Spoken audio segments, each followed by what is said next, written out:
Hello everyone, welcome to Red 5 Standing By. I'm Andrew, and last Sunday Star Wars Resistance aired on Disney, and I was able to see the first 3 episodes of it on their Disney Now app. Now, this is only the first 3 episodes, and I have to kind of remind myself that Clone Wars and Rebels had to get at least 1 season in for me to get heavily invested in the shows.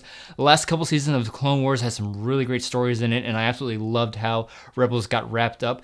But this show, for what it is, I like it so far. I mean, it is just the first 3 episodes, so I have to see how the first season wraps up and how deep they go into Star Wars lore. But for what it is, I like it. It's definitely a show that's geared towards children. So the people that have a problem with this show and think that Disney is ruining Star Wars with this show is just step back and look where the show is airing and what age they're kind of like targeting. And also, this show is a little bit more easier to digest. The narrative is a little bit more straightforward because Clone Wars and Rebels have a little bit more complex narrative, especially in the later seasons. So for what this show is, I'm actually enjoying it so far. What I love about the show is its animation style. It has such a different style from Rebels and Clone Wars, and it has a real anime style feel to it. And that was the feel they were going for with this animation style. And I like that this show takes place post Return of the Jedi.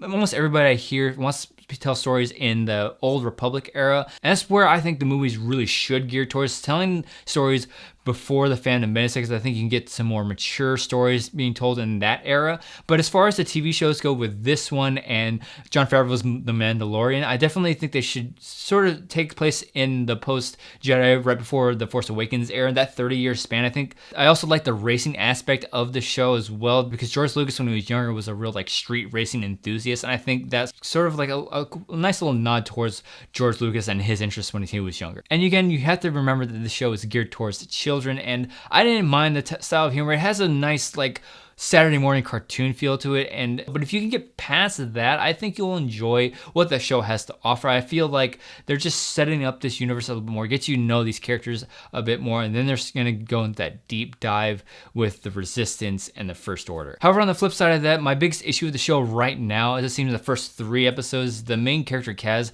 he's being focused more on the aspect of him becoming a mechanic and a racer, and rather than him being a spy for the Resistance and learning more of what the First Order, because out of the 3 episodes, really, the First Order shows up only in 1 of them, and I wanted to see more of him trying to gather information about the First Order and being a spy for the Resistance. But again, this is the first 3 episodes of the series, so may just have to be patient, and if you can get past the childish humor and just, I think you can enjoy this show. I certainly did. For what the show is, I'm liking it so far, so I'm really looking forward to see where they take this show and what other characters are going to make the jump into this animated show. I want to see more characters from other forms of canon make their way into this show, because I think it would connect the movies and all their canon media really well. So I think that's where the show can really shine. But those are my thoughts on the show so far. If you've seen Star Wars Resistance, the first 3 episodes are up right now on the Disney Now app. It airs Sundays at 10 on the Disney Channel. So if you saw any of these episodes, let me know what you thought of them in the comment section below. If you like this video, be sure to give it a thumbs up and share it as well. And to stay up to date on all the videos going up on this channel, give that subscribe button a click. Thanks as always for watching, and may the Force be with you.